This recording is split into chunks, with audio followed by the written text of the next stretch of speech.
Good morning everyone सकलके स्वागत जानिए आजकेर ब्लगटी शुरू करছি।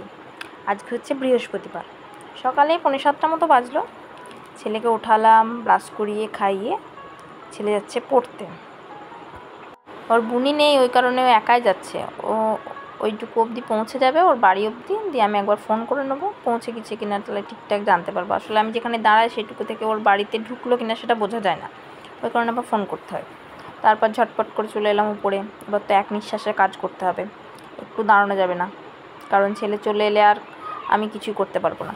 তো সব কাজ তো আর ও আসার আগে অবধি শেষ করাটা সম্ভব হয়ে ওঠে না, থেকে যায় কিছু কিছু, তো নর্মাল ব্যাপার, কিন্তু যতটা আমি পারি ততটা শেষ করে নেওয়ার চেষ্টা করি। তো তারপর বিছানা টিছানা তুললাম, তারপর কিছু কাপড় জামা ছিল সেগুলো গুছিয়ে চলে এলাম ব্রাশ করতে। সকাল থেকে ব্রাশটা করা হয়নি, ওই তো ওকে উঠেছি অনেকক্ষণ আগে, কিন্তু ওকে উঠিয়েছি, উঠে জল খাড়িয়ে মুখ ধরে এই করতে করতে হয়নি। তারপর নিচে গেলাম, দেখলাম দুধ নেই, ওই জন্য চাটা খাওয়া হলো না। দিয়ে আবার উপরে ঘরটা মুছতে চলে এলাম, ঘরটা মুছে তারপরে চা খাবো। সকালবেলায় দুধ চাটা না খেলে মানে ভালো লাগে না, কিন্তু শরীর খারাপ করে, তাও মন মানতে চায় না। যাই হোক, তারপর মা দুধ নিয়ে এলো, দুধ চা বসালাম, আর ওদিকে ওদের ভাতটা চাপিয়ে দিলাম। ভাত আসলে ওই গ্যাসটা পরিষ্কার করার পর থেকে না আমাদের ছোটো গ্যাসটা ভীষণ কমে গিয়েছে, ওই কারণে আগে করে বসাতে হচ্ছে। তারপর 8:30 মতো বেজে গেল, উনি হাজির চলে এলো, আমাকে ফোন করলো যে ছুটি দিয়ে দিয়েছি, তুমি দাঁড়াও ওখানে। চলে এলাম, তারপর ওকে খাইয়ে দাইয়ে 10টার দিকে স্নান করতে গেলাম। 10:30 মতো বাজবে, এখনও খাওয়া হয়নি আমার। নিচে খানিকক্ষণ খেলছিল, সেই ফাঁকে স্নানটা করে নিলাম, এখনও খাইনি, যাই নিচে গিয়ে খাবো।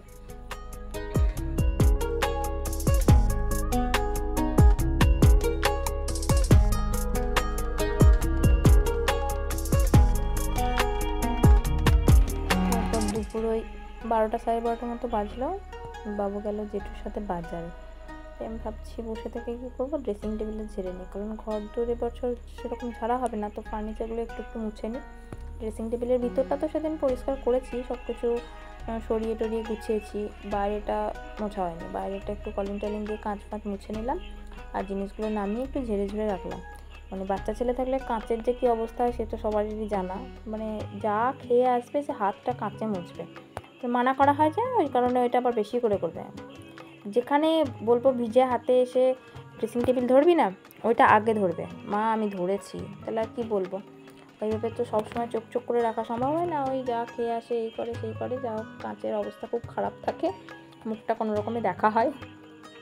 যাই হোক, সেগুলো একটু কলিং টলিং দিয়ে মুছছিলাম, দুপুরবেলায় বসেই ছিলাম, ওই কারণে আমি দেখছি, আর নাহলে ও থাকলে সব খিচিপিচি লাগবে, করতে দেবে না। মুছে নিই, ছবিগুলো একটু ভালো করে মুছি দিয়ে রাখি।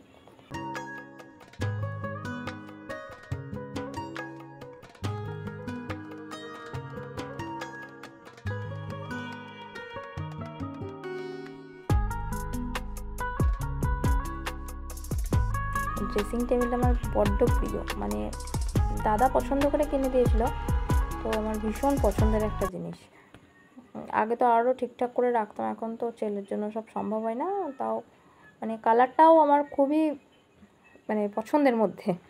তারপরে এই আমাদের খাটের উপরের সাইডে যে ফটোটা থাকে ওইটা মুছতে, ওটাতেও ভীষণ ধুলো পড়ে, পরিষ্কার করি প্রায়ই আমি কলিন দিয়ে ওটা মুছি, অনেক কদিন মুছা হয়নি, প্রচণ্ড ধুলো পড়েছিল, এবার যাই হোক করে মুছে দিলাম।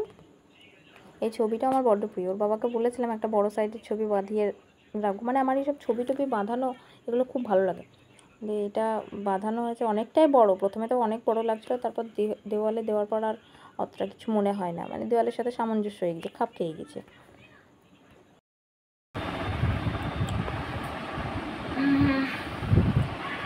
2:45 বাজে, খেয়ে দিয়ে এলাম, ওকে খাইয়ে খাবো বলে কখন থেকে আমি বসে আছি, উনি বাড়ি আসলেন না।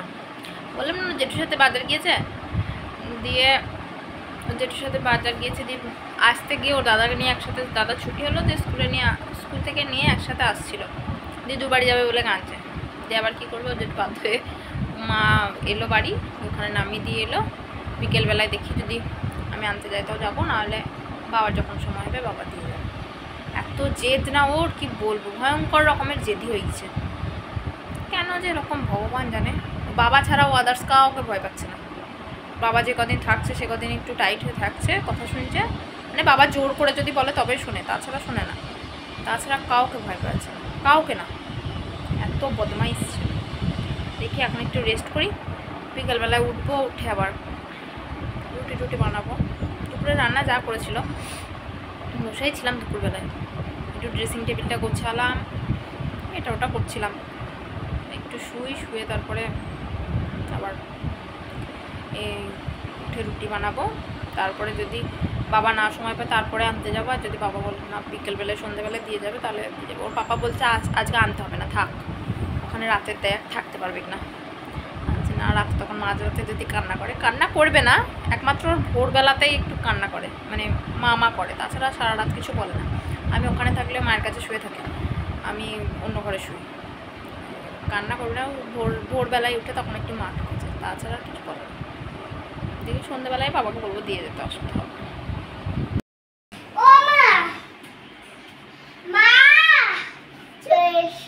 চলে এসছ? একা আসতে পারলা? একা আসতে পারলা? হাঁপাচ্ছ? বুনে নাই। বুনে তাহলে কোথায়? বুনে মেয়েটা হাত ধরে আছে, দিদা আছে বুনে। বুনিও বেশ। আজকে শুক্রবারে বাবুর স্কুলে পরীক্ষা আছে, ড্রয়িং পরীক্ষা। বাকিগুলো হয়ে গেছিলো রিটেনগুলো, শুধু ড্রয়িংটাই বাকি ছিল, তো আজকে আছে। সকালবেলায় ভাত চাপানো হলো ওদের জন্য, কিন্তু ও খেলো না। ও পরোটা দেখলো, পরোটা হয়েছিল আলুর পরোটা সস দেখিয়ে স্কুল যাবে, তাই খাওয়াচ্ছিলাম। খাওয়াতে এত সময় লাগে কি বলবো, মুখ তো নড়তেই চায় না। আবার কি খাওয়ার সময় শুয়ে পড়েছে, দেখেছো? এতবার বলছি কথা শুনছে না, শুয়ে ফোন দেখছে আর খাচ্ছে, মানে একটা কথাও শোনে না, কি বলবো। যাই হোক, খাওয়ানো কমপ্লিট হলো, খাইয়ে টাইয়ে আমি রেডি হতে লাগলাম। মানে ড্রেস পরেছিলাম, চুল বাঁধা ছিল না, মাথা আঁচড়ানো ছিল না। এমনিতে ভিজে চুল আমি খুব একটা আঁচড়াই না, কিন্তু স্কুল যাওয়ার সময় তাড়াহুড়ো তো আঁচড়াতে হয়।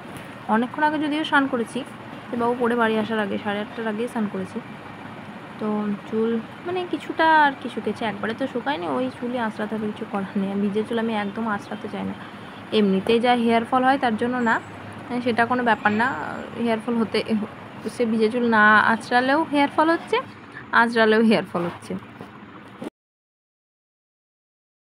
তারপর রাস্তায় এসে দাঁড়ালাম টোটোর জন্য, টোটো তো আসছেই না। স্কুল টাইমে টোটো পাতে ভীষণ দেরি হয়, তো দাঁড়িয়েছিলাম অনেকক্ষণ। যাই হোক, তারপর এলো, ফাঁকাই ছিল, কিছুক্ষণ দাঁড়ানোর পরে চলে এসেছিলো, 5 মিনিট পরেই। তারপর ওকে স্কুলে দিয়ে আমি 10:30টার সময় পার্লারে ফোন করলাম যে কাকিমা খুলেছ? বললো হ্যাঁ যাচ্ছি। তো আমি ফটাফট আবার বাস ধরে, মানে বাস পেলাম সামনে, ওই জন্য চাপলাম, চলে এলাম পার্লার।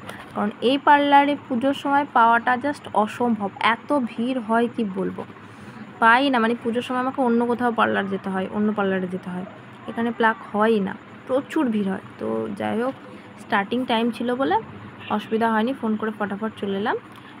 1 ঘন্টা মতো বসতে হলো, 1/2 ঘন্টা হবে বসেছিলাম। তারপর একবার জেঠিমাদের বাড়ি গেলাম, জেঠিমার পায়ে লেগেছিলো, তারপর থেকে যাওয়াই হয়নি, তো সেই জন্য একবার জেঠিমাদের বাড়ি গেলাম, 1/2 ঘন্টা মতো বসলাম, তারপর স্কুলে আনতে গেলাম। আজকের ভিডিওটা এটুকুই। ভিডিওটা ভালো লাগলে একটা লাইক করবে, কমেন্ট করবে, আর চ্যানেলে নতুন হলে অবশ্যই সাবস্ক্রাইব করবে। Bye bye.